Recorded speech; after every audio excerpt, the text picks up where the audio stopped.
भारत का संविधान दुनिया का सबसे लंबा, सबसे डिटेल्ड, पर एक सवाल है जो अक्सर लोगों को थोड़ा कंफ्यूज कर देता है कि भाई इसे असल में लिखा किसने। ये सवाल सुनने में तो बहुत सिंपल लगता है, लेकिन इसका जवाब वो काफी दिलचस्प है। तो आज हम इसी पहेली को सुलझाने वाले हैं और कुछ ऐसी बातें जानेंगे जो शायद पहले कभी सुनी ही नहीं होंगी। हाँ, तो सवाल एकदम सीधा है, किसने लिखा? पर जवाब उतना सीधा नहीं है। देखिए, ये जानने के लिए कि इस महान दस्तावेज के पीछे कौन था, पहले ये समझना जरूरी है कि ये दस्तावेज आखिर है क्या, इसकी अहमियत क्या है। तो चलिए, मेकर्स की बात करने से पहले जरा इस दस्तावेज की नींव को समझते हैं, क्योंकि ये सिर्फ एक रूल्स की किताब नहीं है। ये उससे कहीं कहीं ज्यादा है। कह सकते हैं ये भारत की आत्मा है। तो सबसे पहली बात, भारत का संविधान देश का सुप्रीम लॉ है, मतलब सबसे ऊपर। कोई भी दूसरा कानून इसके खिलाफ नहीं जा सकता, सबको इसके दायरे में ही रहना होगा। और हाँ, ये कोई छोटा मोटा डॉक्यूमेंट नहीं है, ये दुनिया का सबसे लंबा लिखा हुआ संविधान है। अब सवाल उठता है, इतना लंबा क्यों? इसका जवाब भारत की खूबसूरती में छिपा है। हमारी डाइवर्सिटी, इतनी भाषाएं, इतने धर्म, इतनी संस्कृतियां, इन सबको एक साथ एक धागे में पिरोने की कोशिश है ये संविधान। अब संविधान की कहानी में 2 तारीखें हैं, बहुत जरूरी तारीखें, और सच कहूं तो अक्सर लोग इनमें थोड़ा कंफ्यूज हो जाते हैं। तो चलिए इस टाइमलाइन की पहेली को एक बार में हमेशा के लिए सुलझा देते हैं। ये रही वो 2 तारीखें, 26 नवंबर 1949 और 26 जनवरी 1950। दोनों में 26 तारीख कॉमन है ना? पर इनके मतलब जमीन आसमान जितने अलग हैं। एक दिन संविधान को अडॉप्ट किया गया, मतलब अपनाया गया, और दूसरे दिन उसे एनफोर्स किया गया, मतलब लागू किया गया। अच्छा, तो अपनाया जाना और लागू होना, इसमें फर्क क्या है?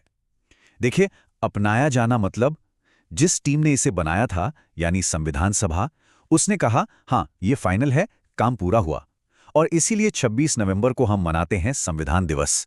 लेकिन लागू होना, इसका मतलब है कि उस दिन से ये देश का ऑफिशियल कानून बन गया, पूरे देश पर लागू हो गया, और इसीलिए 26 जनवरी हमारा गणतंत्र दिवस है, रिपब्लिक डे, एक तरह से भारत के एक रिपब्लिक बनने का जन्मदिन। इसे याद रखने का एक बहुत आसान तरीका है। सोचिए, कोई भी बड़ा काम 2 स्टेप में होता है ना? पहले काम को फाइनल किया जाता है और फिर उसे एक्शन में लाया जाता है। बस वही हुआ। नवंबर में संविधान फाइनल हुआ और कुछ महीने बाद जनवरी में वो एक्शन में आ गया, यानी देश का कानून बन गया। 2 जरूरी स्टेप, 2 अलग अलग सेलिब्रेशन, सिंपल। तो अब आते हैं उन लोगों पर जिन्होंने इसे बनाया। ये महान दिमाग थे कौन? एक बात तो साफ है, ये किसी एक इंसान का काम नहीं था। ऐसा नहीं था कि कोई एक व्यक्ति एक कमरे में बैठकर सब कुछ लिख रहा था। नहीं, ये एक बहुत बहुत बड़ी टीम का एफर्ट था, जिसमें पूरे भारत से आए हुए लीडर्स शामिल थे। जरा कल्पना कीजिए, 299 लोग, 299 मेंबर्स, पूरे भारत के हर कोने से आए हुए एक साथ बैठे हैं एक नए नए आजाद हुए देश के लिए नियम कानून बनाने। इस जबरदस्त समूह को कहा गया संविधान सभा। और इस सभा की अध्यक्षता कौन कर रहे थे? भारत के पहले राष्ट्रपति डॉक्टर राजेंद्र प्रसाद। लेकिन इन 299 लोगों में भी एक छोटी सी कोर टीम थी, एक सुपर इंपॉर्टेंट टीम। इसे कहा गया मसौदा समिति, या जिसे हम ज्यादातर ड्राफ्टिंग कमेटी के नाम से जानते हैं। इनका काम था असली डॉक्यूमेंट का तैयार करना, मतलब शब्द दर शब्द, आर्टिकल बाय आर्टिकल लिखना। और इस टीम के कैप्टन कौन थे? वो थे डॉक्टर भीमराव अंबेडकर। और बस इसीलिए जब भी भारतीय संविधान की बात होती है, डॉक्टर अंबेडकर का नाम सबसे पहले आता है। वो सिर्फ कमेटी के चेयरमैन नहीं थे, वो थे इसके चीफ आर्किटेक्ट, मतलब मुख्य वास्तुकार। उन्होंने इसका पूरा ब्लूप्रिंट तैयार किया, इसका ढांचा डिजाइन किया। उन्होंने ये पक्का किया कि इसकी नींव इतनी मजबूत हो कि आने वाले समय में ये हर तूफान का सामना कर सके। तो अब हम आ रहे हैं अपने उस पहले सवाल के बिल्कुल सेंटर में। हमने आर्किटेक्ट शब्द का इस्तेमाल किया, लेकिन कहानी में एक और किरदार हैं जिनकी भूमिका बहुत ही ज्यादा महत्वपूर्ण थी। तो चलिए अब आर्किटेक्ट और उस इंसान के बीच का फर्क समझते हैं जिसने असल में कलम से कागज पर इस संविधान को उतारा। तो सवाल वही का वही है। अगर डॉक्टर अंबेडकर आर्किटेक्ट थे जिन्होंने पूरा नक्शा और आइडिया तैयार किया, तो फिर वो कौन था जिसने उस पूरे विशाल डॉक्यूमेंट को अपने हाथों से इतनी खूबसूरती से लिखा? और ये रहा जवाब, 2 नाम। डॉक्टर BR अंबेडकर, जो थे आर्किटेक्ट, जिन्होंने संविधान का नक्शा, उसका पूरा कंटेंट तैयार किया, और दूसरे थे प्रेम बिहारी नारायण रायजादा। वो थे कैलीग्राफर यानी सुलेखक, वो कुशल कलाकार जिन्होंने उस नक्शे को लिया और अपने हाथ से शब्द दर शब्द एक खूबसूरत दस्तावेज में बदल दिया। और रायजादा जी की कहानी तो कमाल की है। सोचकर देखिए, इस पूरे संविधान को हाथ से लिखने में उन्हें 6 महीने लग गए। इस दौरान उन्होंने 432 पेन निब्स का इस्तेमाल किया, 400 से भी ज्यादा। और सबसे दिलचस्प बात, जब उनसे पूछा गया कि वो इस काम के लिए कितनी फीस लेंगे, तो उन्होंने 1 पैसा लेने से भी मना कर दिया। उनकी बस एक छोटी सी शर्त थी कि संविधान के हर पन्ने पर वो अपना नाम लिखेंगे और आखिरी पन्ने पर अपने नाम के साथ अपने दादाजी का नाम भी लिखेंगे। कितनी प्यारी बातें हैं ना। और हाँ, रायजादा जी का नाम याद रखने के लिए एक मजेदार ट्रिक भी है। उनके नाम का पहला हिस्सा है प्रेम, पी से पेन, आर से रायजादा, ई से एंटायर, एम से मैन्युस्क्रिप्ट।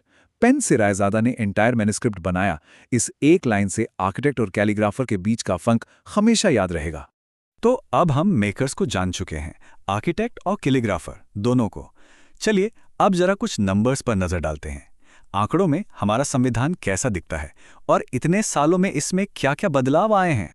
देखिए, जब संविधान लागू हुआ था 1950 में, तब इसमें 22 पार्ट्स, 395 आर्टिकल्स और 8 शेड्यूल्स थे। लेकिन सबसे जरूरी बात यह है कि ये पत्थर की लकीर नहीं था, इसे समय के साथ बदलने के लिए बनाया गया था। और आज की तारीख में देखें तो ये बढ़कर 25 पार्ट्स, लगभग 450 के करीब आर्टिकल्स और 12 शेड्यूल्स तक पहुंच गया है। तो ये जो बढ़ोतरी है, ये क्या दिखाती है? ये दिखाती है कि हमारा संविधान एक जिंदा डॉक्यूमेंट है, एक लिविंग डॉक्यूमेंट, जो देश के साथ साथ बढ़ता है और बदलती जरूरतों के हिसाब से खुद को एडजस्ट करता है। और ये बदलाव कैसे होता है? ये होता है संशोधनों से, जिन्हें हम अमेंडमेंट्स कहते हैं। आज तक हमारे संविधान में 106 बार अमेंडमेंट्स किए जा चुके हैं। हर एक अमेंडमेंट अपने आप में एक कहानी है, हमारे समाज में आए बदलावों की कहानी। और शायद यही वजह है कि 75 साल बाद भी ये डॉक्यूमेंट इतना ज्यादा रेलेवेंट है। और ये हमें एक आखिरी और बहुत बड़े सवाल पर लाकर छोड़ता है। सोचिए, एक ऐसा डॉक्यूमेंट जो 75 साल से भी पहले लिखा गया, वो आज दुनिया के सबसे बड़े लोकतंत्र को, 1 अरब से ज्यादा लोगों की जिंदगियों को कैसे गाइड करता है? शायद इसका जवाब इसकी बनावट में ही है। ये इतना मजबूत है कि हम सबको एक साथ जोड़कर रखता है, और साथ ही इतना लचीला भी है कि वक्त के साथ हमारे साथ साथ खुद को बदलता भी है। और यही भारतीय संविधान की सबसे बड़ी और स्थायी विरासत है।